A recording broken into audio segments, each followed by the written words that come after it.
Gracias. Buenas tardes.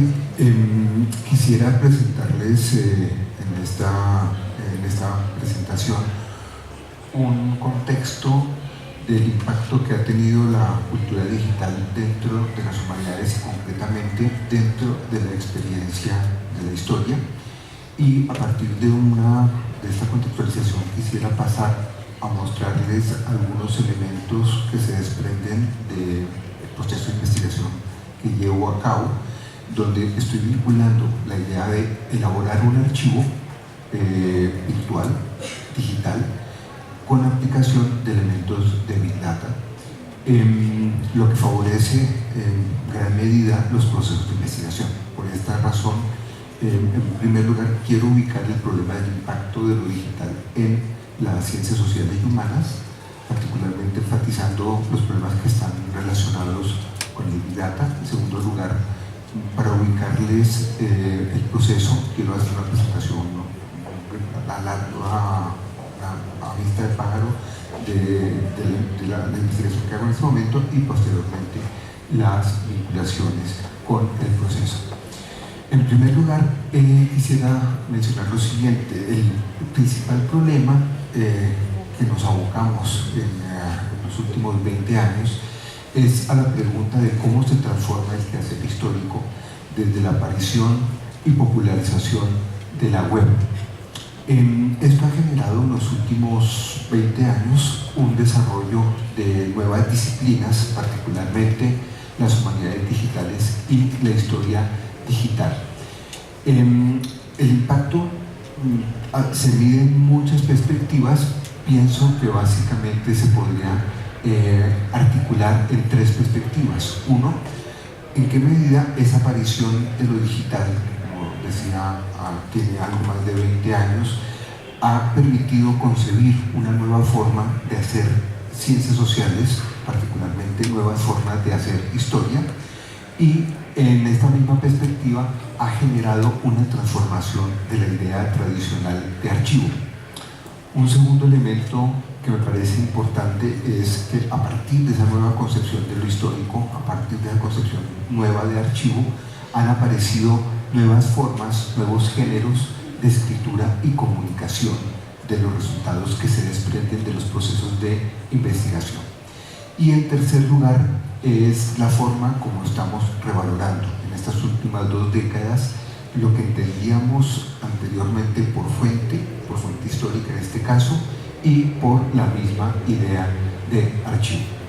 En este sentido, es allí donde hay que contextualizar, digamos, la importancia de los metadatos, el impacto que ha tenido el metadato y las formas de procesar el metadato, sobre todo a partir de los procesos de Big Data. El proyecto donde he tratado de volcar estas 3 grandes perspectivas lo denomino Proyecto ARCA, Arte Colonial Americano. De pronto puede parecer paradójico utilizar un proceso, investigar un problema colonial con elementos articulados con Big Data, pero me lo van a entender más adelante cuando les presente la perspectiva.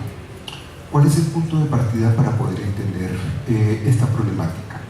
Es lo que las ciencias sociales y sobre todo las 2 disciplinas que se han encargado en los últimos 15 años de estudiar estos elementos: 1, las humanidades digitales; 2, la historia digital, disciplinas que han surgido desde mediados de la década anterior, 2003-2005, se venían a consolidar estas disciplinas. Es lo que denominamos cultura digital. Los cambios son radicales, no me detengo en eso porque todos los conocemos. Hace 25 años había 1 millón de computadoras conectadas. A finales de la década de los 90 no pasan de 10 millones las computadoras conectadas. Hoy es cerca de los 3.500 millones de computadoras conectadas. Esto quiere decir que una buena parte de la población mundial ha estado abocada por el desarrollo de lo digital, al punto que hoy día se está hablando ya de un desarrollo de una cultura digital, en donde el problema fundamental es cómo circula y cómo se transforma la información. Esto ha generado en general nuevas formas de relación social, pero fundamentalmente nuevas formas de producir, investigar, organizar y administrar la cultura. entre lo cual se deriva el problema del impacto que ha tenido en la conformación de las ciencias sociales. Cuando hablamos de cultura digital, esta infografía nos puede dar algunos puntos. Simplemente quiero llamar la atención que el asunto no solamente es individual, sino que también es grupal, es decir, la cultura digital afecta las relaciones de los sujetos, pero ello metido dentro de un conjunto que es lo que denominamos la aldea global. El segundo elemento que quisiera destacar de este proceso es la forma como las tecnologías han influido en las percepciones que tenemos del mundo y en esa percepción la forma como ha vinculado, como ha generado una transformación de los procesos de investigación y comunicación de los resultados que generan estos procesos de investigación. Básicamente, esta ubicación de lo que denominamos cultura digital es allí donde se inserta lo que denominamos historia digital, que básicamente busca observar la forma como esa cultura digital ha impactado la forma como accedemos a la información, cómo la comunicamos y cómo la analizamos. Esto tiene un efecto en la idea tradicional de archivo y lo propongo en tres grandes núcleos, que es lo que me contextualizaría lo que quiero presentarles. Uno, el problema de cómo se coleccionan documentos. Segundo lugar, cómo se investiga. Y en tercer lugar, cómo se divulga.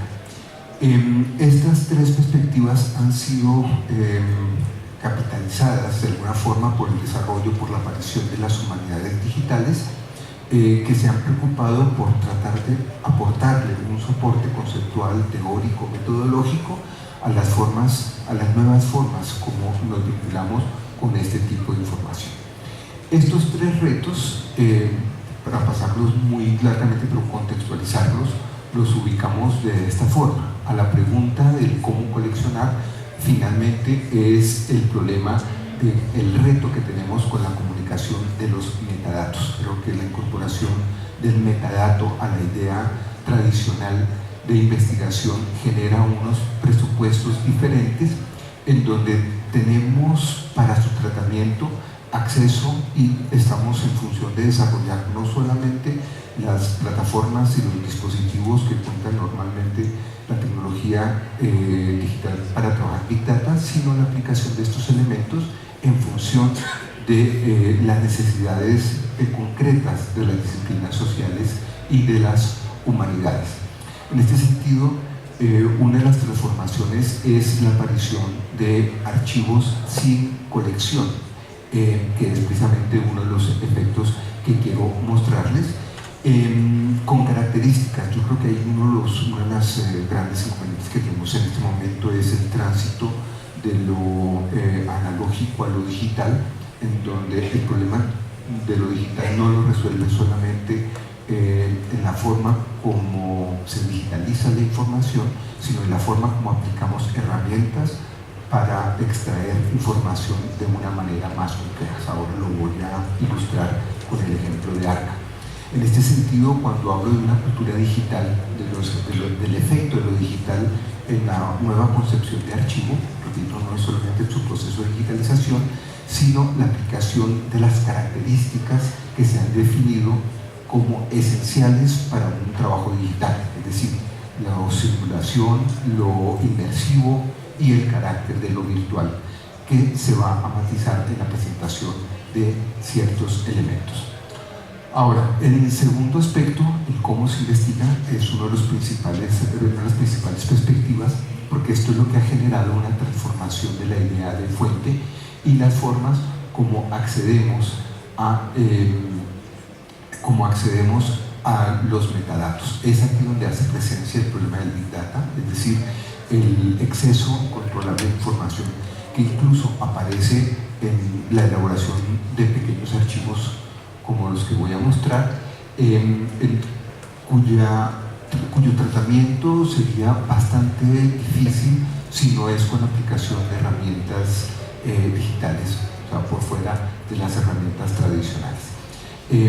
Existe una serie de elementos que están vinculados con esto, no solamente la minería de datos, sino también el machine learning, o la forma o los mecanismos que permite la lectura de la documentación a partir de los procesos de los datos. El tercer aspecto que quisiera mencionar es la relación entre el archivo virtual y el digital, donde el punto central es la forma como ese tratamiento puede generar nuevos estilos de escritura y de comunicación multimedial.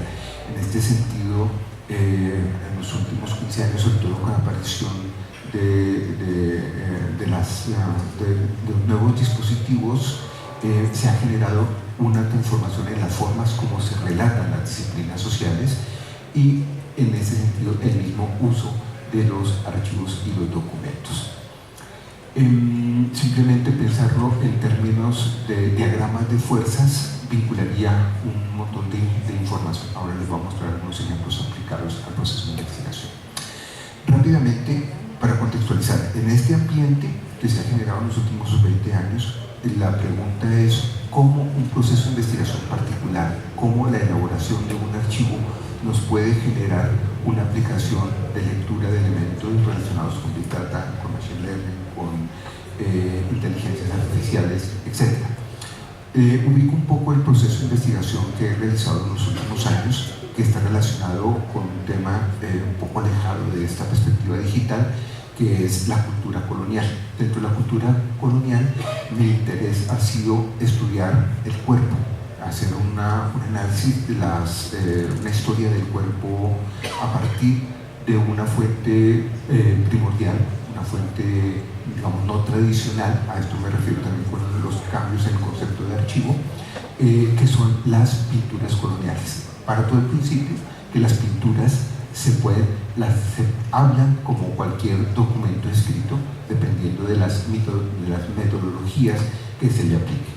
Un primer resultado de este proceso de investigación, cuyo objetivo fundamental era recoger toda la producción visual producida en Colombia entre 1550 y 1820, es decir, durante 300 años, generó un primer resultado que fue un libro donde establecía los parámetros centrales sobre esta historia del cuerpo, pero fundamentando, como he mencionado, en la recopilación de información visual que permite construir las formas como una sociedad ensambla su experiencia de corporeidad. Ahora, en este sentido, el objetivo era la reconstrucción del espacio donde se produce la pintura, tratando de ensamblar ese corpus de que se pintó y a partir de ello poder observar la experiencia de lo corporal. Estas imágenes, por ejemplo, no he tomado la más dramática, sino el tipo de pintura que es normal a este tipo de sociedad.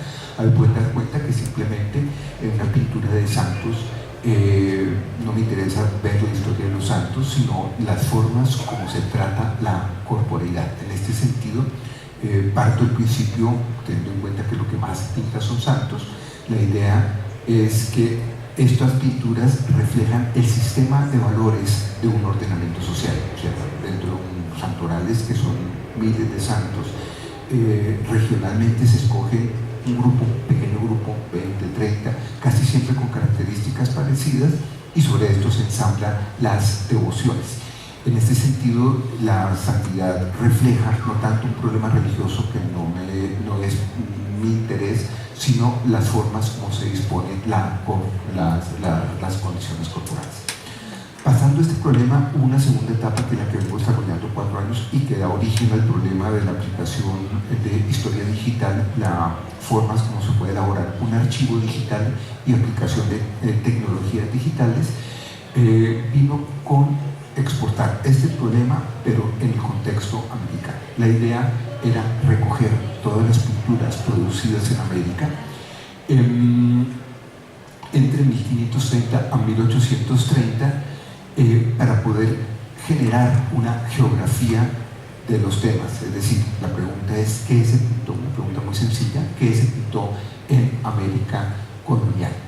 Y dentro de esta perspectiva, la idea era establecer un análisis de un elemento muy particular, responder a una geografía, por supuesto, pero me interesa la idea de analizar los gestos corporales. En este caso, los movimientos se se parte del principio, que todavía mucha gente lo cree, que los gestos corporales manifiestan las formas interiores, las experiencias interiores del alma. El alma se manifiesta exteriormente a partir de la experiencia corporal.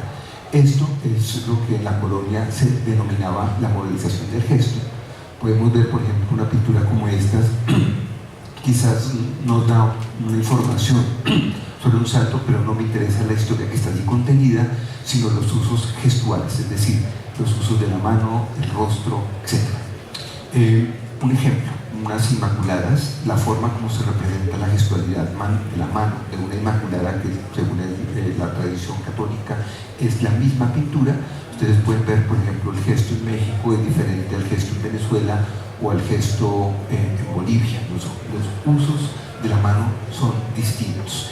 Aquí lo que me interesa es estudiar qué significan estos gestos dentro de la cultura americana. Para reconstruir esta cultura gestual, los usos de las manos, comencé a encontrar tratados de los siglos XVII y XVIII, sobre todo son tratados que se denominan quirología, aquí presento algunos ejemplos, o tratados de sermonaria, donde indican qué hacer con las manos en el momento en que los sujetos están hablando. Lo mismo, encontré parámetros, tablas, información que me ha dado pautas para comenzar a deconstruir los usos, por ejemplo, del rostro.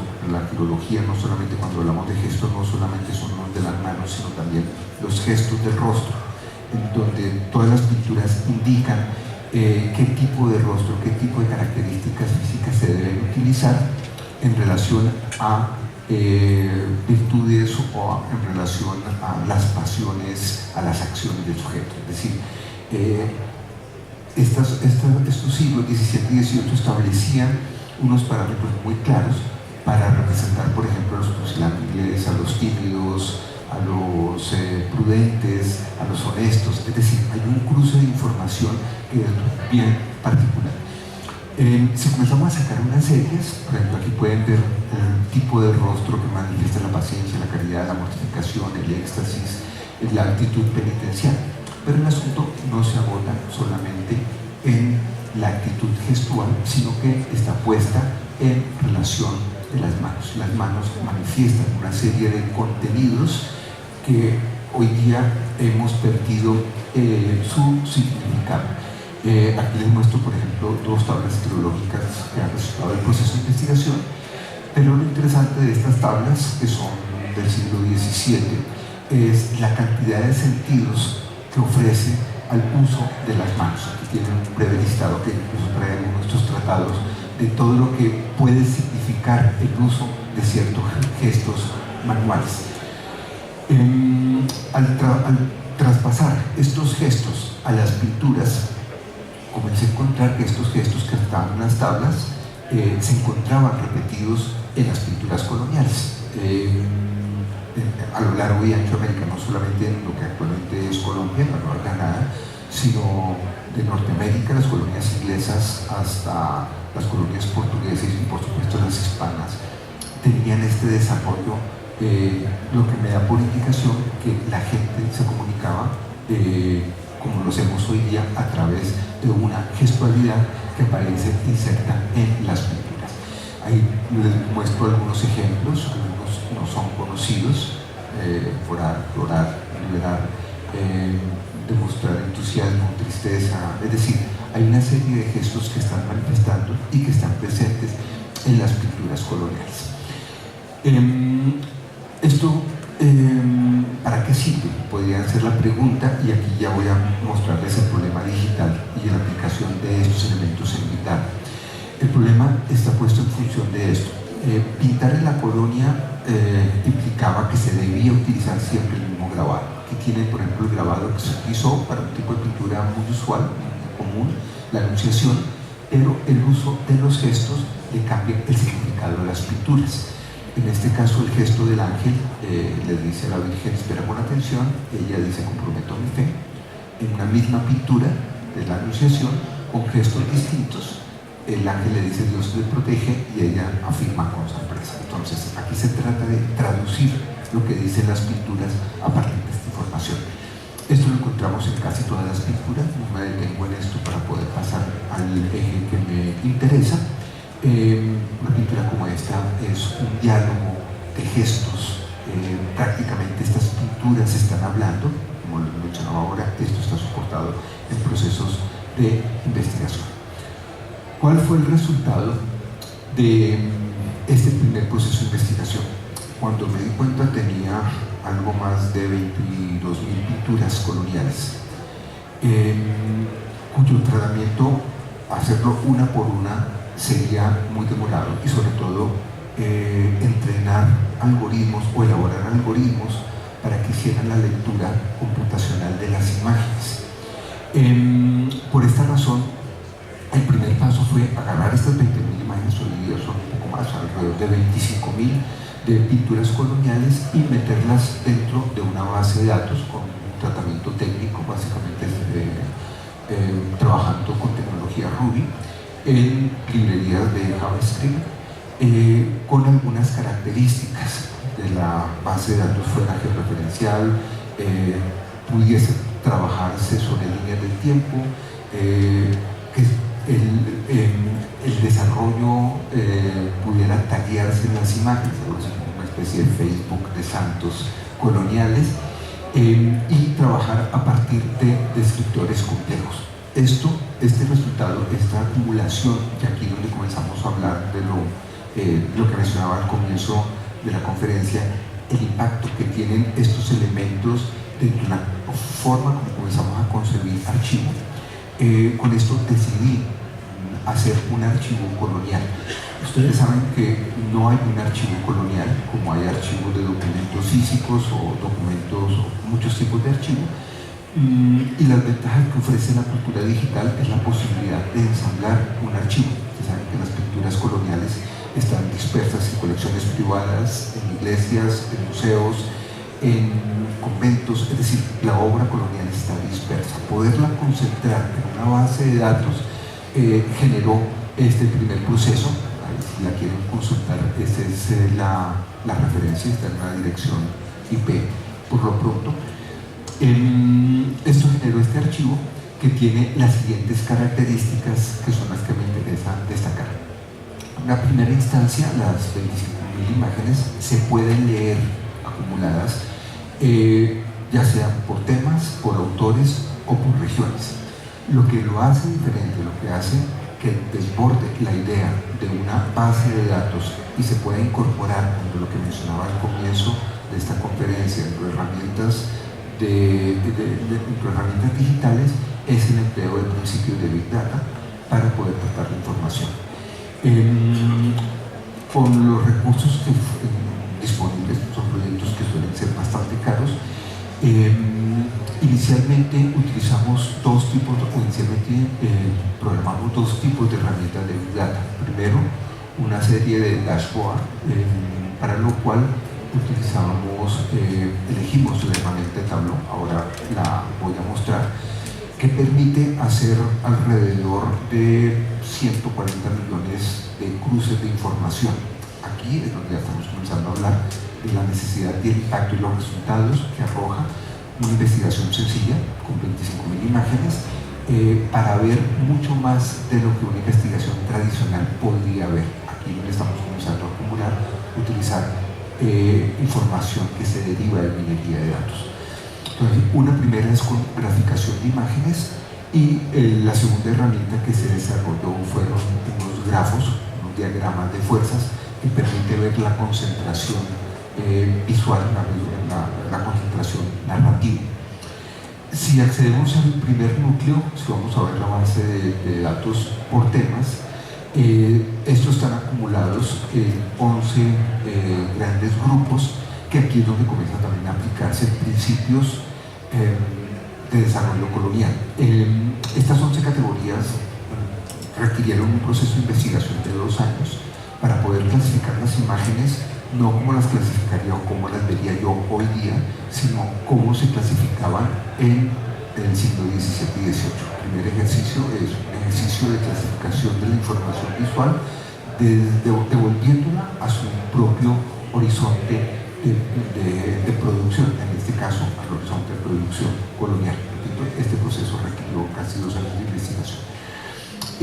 Si lo vemos por autor, también permite acumular y ver características específicas, que esto tiene que ver con uno de los últimos procesos que estoy tratando de desarrollar con esta investigación, que es acumular obras por autor. Estamos desarrollando en este momento algoritmos para hacer lectura de características específicas de imagen, de cada una de las imágenes, con unos grados de probabilidad más o menos al 80%. Y la tercera posibilidad es ver la concentración de imágenes por regiones. Aquí el uso de mapas de calor ha sido muy útil porque permite ver concentraciones y esta es una de las partes que permite trabajar con filtros básicos de información. Ahora, en cualquiera de las 3 alternativas, por temas por autor o por regiones, esta es la estructura de cada uno de los registros de las casi 25.000 imágenes que están presentes en la base de datos. Más o menos son 3 pestañas que tienen más o menos 80 campos de preguntas sobre cada imagen. En primer lugar, datos básicos en esta primera ficha con una georreferenciación, se ha tratado que sea lo más exacta posible esta georreferenciación, con unos descriptores, una información, algunas lo tienen, otras no, una información y unas categorías de clasificación que es lo que permite comenzar a complejizar la información. Las imágenes se pueden ampliar o se pueden bajar. He tratado de subirlas en la mayor resolución posible, por lo menos que soporte estas bases de datos. Y en segundo lugar, una segunda ficha es una información que trata de particularizar elementos contenidos dentro del relato visual. Cantidad de sujetos presentes, son los campos que ustedes se encuentran acá, tratar de describir los elementos que están contenidos, símbolos, lo que llamaríamos el escenario donde se está moviendo la acción, características específicas, etc. Ahora, una tercera imagen es lo que tiene que ver, una tercera pestaña, es lo que tiene que ver, uno, con la reconstrucción de lo que está sucediendo dentro de la pintura, que es un proceso que estamos haciendo, lo que se está dando en este momento. En segundo lugar, una descripción de los personajes y en tercer lugar, los gestos que están presentes en cada una de las pinturas. Algunas tienen más, otras tienen menos, pero en combinación esto nos da alrededor de 80 campos de información por imagen. Ahora, lo que mencionaba hace un rato, lo que permite que el trabajo se pueda digitalizar y pueda extraer una mayor cantidad de información, se logra con 2 herramientas. La primera es un dashboard que tiene, para que no hacer pesado el procedimiento, el proceso, tiene 5 formas de graficar la información: lineal, geográfica, líneas de tiempo. Es decir, utiliza la información que está en cada uno de los registros, lo que permite, como les decía hace un momento, generar alrededor de 140 millones de cruces. Y esto es posible por la conformación de los metadatos que resulta en el proceso de análisis de cada una de las investigaciones. Esto, por supuesto, agiganta el proceso de posibilidades de ver información mucho más allá de lo que podría arrojar una mirada tradicional o una mirada análoga de la información. La segunda herramienta es un grafo, un diagrama de fuerzas muy sencillo, pero que permite ver la concentración en al menos 8 campos, por autor, por ciudad, por lugar de producción, por técnica, etc. Aquí tienen 2 ejemplos de diagramas de fuerzas de diagramar. Estas son todas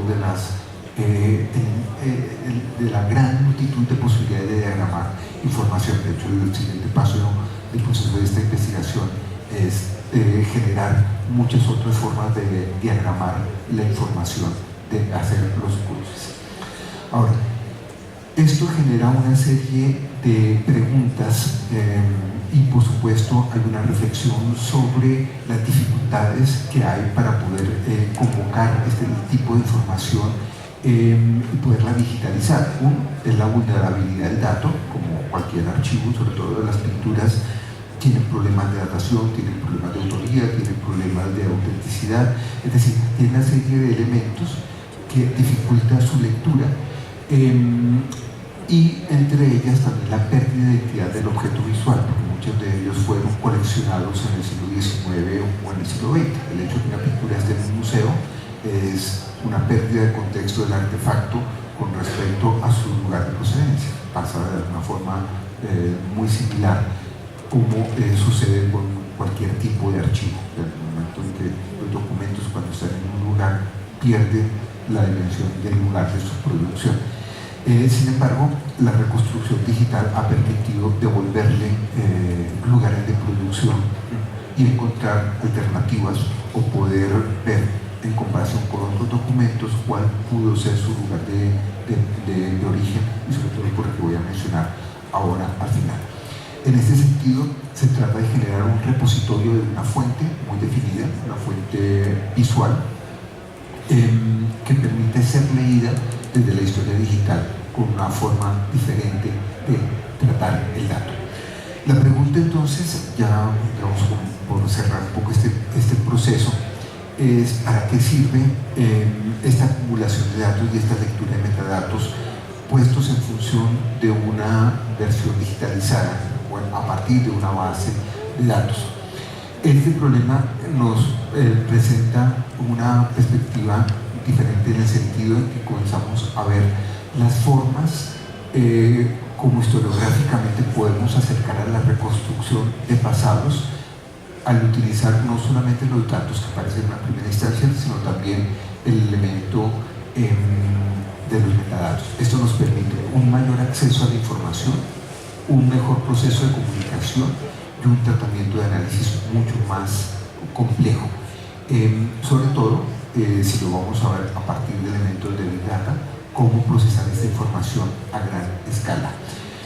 Hay un primer resultado de este proceso de investigación. De hecho, hace un momento me refería a las nuevas formas de comunicación. Hay determinado un libro digital, un ebook, que no es un PDF interactivo, que es como se suele entender los ebook hoy día, PDFs interactivos, sino este es un texto inmersivo, hipertextual, no lineal, no argumentativo, es decir, trata de llenar las características, hace uso de las características que aporta la cultura digital para hacer una presentación mucho más compleja. De hecho, parte de esta información de Big Data se está utilizando en infografías activas, etcétera, etcétera. El uso del Big Data, y sobre todo por la graficación de los datos, permite comenzar a tener una perspectiva, y estos son ya resultados de investigación, mucho más clara, no solamente de generalmente la historia del arte o la historia de las imágenes trabajan sobre casos aislados o sobre un conjunto pequeño de pinturas. Aquí, cuando tenemos un gran conjunto, nos permite acercarnos a conclusiones un poco más complejas, más íntegras, como por ejemplo este pastel, por darle algunos ejemplos, da una idea interesante del total de producción de pintura en América colonial. Tenemos que algo más, casi el 60% son pinturas de santos y Mariológica. Llamo la atención sobre esto porque la pintura que no es religiosa, es decir, retratos, pintura secular y temas de historia, el género de la historia que es tan importante en Europa, es muy pequeñito, no suele pasar del 12 al 15% de su producción. Entonces, simplemente esto ya me da unos datos complejos, reales, que nos permite comenzar a especificar información. Si tomo, por ejemplo, el retrato masculino, puedo comenzar a confirmar algunas sospechas que se tenían en la historia del arte o en la historia de la cultura, en relación a qué se pinta, en qué cantidades. Esto nos permite comenzar a sacar algunas conclusiones, por ejemplo, la importancia que tiene la pintura de laicos y esta información se puede cruzar para temas como la Sagrada Familia.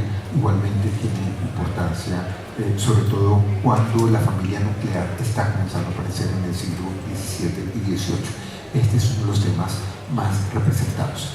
Pero no solamente el problema de temas, sino elementos muy particulares. Por ejemplo, los tipos de escenarios o los fondos que hay detrás de las articulaciones visuales.